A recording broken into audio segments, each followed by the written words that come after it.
అందరికీ నమస్కారం. మనం జ్యేష్ఠ మాసం పూర్తి చేసుకుని ఆషాఢ మాసంలో అడుగు పెడుతున్నాం. మనకు ఆషాఢ మాసం అనగానే గోరింటాకు గుర్తొస్తుంది. మరి గోరింట పూచింది కొమ్మ లేకుండా, మురిపాల అరచేత మొగ్గ తొడిగింది అంటూ గోరింటాకు గురించి పాటలు కూడా మనం వింటూ ఉంటాం. గోరింటాకును ఇష్టపడని మహిళలు ఎవ్వరూ ఉండరు. పెళ్ళిళ్ళు, పండగలు, అలాగే ఏ చిన్న కార్యక్రమాలైనా కూడా చక్కగా చేతులకు గోరింటాకును పెట్టుకుంటారు. మరి మన పూర్వీకులు ఆషాఢ మాసంలో గోరింటాకును పెట్టుకోవాలి అని చెప్పారు. గోరింటాకును ఆషాఢంలోనే ప్రత్యేకంగా పెట్టుకోవాలని ఎందుకు చెప్తారో చూద్దాం. మనం ఈ గోరింటాకు అసలు ఎందుకు పెట్టుకుంటాము అంటే, గోరింటాకును మనం గౌరీదేవి స్వరూపంగా చెప్పుకుంటాం.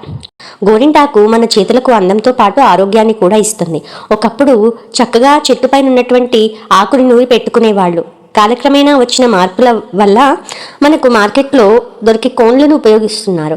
కానీ ఇవి అనేక రసాయనాలతో తయారవుతాయి కాబట్టి వాటి ద్వారా ఎలాంటి ప్రయోజనం లేదు. అసలు ఆకును పెట్టుకోవడం వల్ల కలిగే లాభాలు ఏంటో చూద్దాం. ఈ గోరింటాకు చేతులకు పెట్టుకోవడం వల్ల చేతులు చక్కగా పండుతాయి. దానికి కారణం ఆకులో ఉన్నటువంటి ఔషధ గుణాలు మన శరీరంలో ఉండే వేడిని తొలగించి శరీరాన్ని చలవరుస్తాయి. మనకు ఎండాకాలం చివర్లో, అలాగే వర్షాకాలం మొదట్లో ఆషాఢ మాసం వస్తుంది. ఈ సమయంలో వచ్చే వాతావరణ మార్పులకు శరీరంలోని ఉష్ణోగ్రతలు హెచ్చుతగ్గులు అవడమే కాకుండా వివిధ రకాలైనటువంటి వ్యాధులు సోకేటువంటి ప్రమాదం కూడా ఉంది. ఈ సమయంలో రోగనిరోధక శక్తి కూడా తక్కువగా ఉంటుంది. అందుచేత పెద్దవాళ్ళు ఆషాఢ మాసంలో గోరింటాకు పెట్టుకోవడం ఒక ఆనవాయితీగా తీసుకొచ్చారు. అంటే మిగిలిన సందర్భాల్లో కూడా, మిగిలిన మాసాల్లో కూడా మనం గోరింటాకును పెట్టుకుంటాం, కానీ ఆషాఢంలో ప్రత్యేకించి పెట్టుకోవాలి అన్నట్టుగా చెప్తారు. ఈ గోరింటాకులో ఉండే అటువంటి ఔషధ గుణాలు ఏవైతే ఉన్నాయో అవి మన శరీరంలోని వేడిని తగ్గించడమే కాకుండా శరీరంలో ఉండేటువంటి వివిధ రకాలైనటువంటి సూక్ష్మ క్రిములను నాశనం చేసే గుణం కూడా వాటికి ఉంటుంది. వైద్యపరంగా చూసినట్టయితే ఆయుర్వేదంలో గోరింటాకు శరీరంలో ఉండే రోగనిరోధక శక్తిని పెంచడమే కాకుండా గర్భాశయ సమస్యల నుండి కూడా దూరం చేస్తుంది అని చెప్తారు. అందుకే పూర్వకాలంలో గర్భిణీ స్త్రీలకు గోరింటాకు ముద్దను చిన్న మాత్రలాగా చేసి తినిపించేవారు.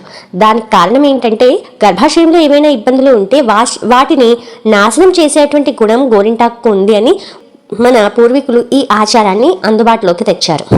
అలాగే మందారంలా పూస్తే మంచి మొగుడు వస్తాడు అంటూ మనకు పాటలు కూడా ఉన్నాయి. మరి మందారంలా పూయడం ఏంటి, దానికి వచ్చే భర్తకు సంబంధం ఏంటి అంటే, ఇక్కడ పూయడం అంటే మన చెయ్యి ఎర్రగా పండటం.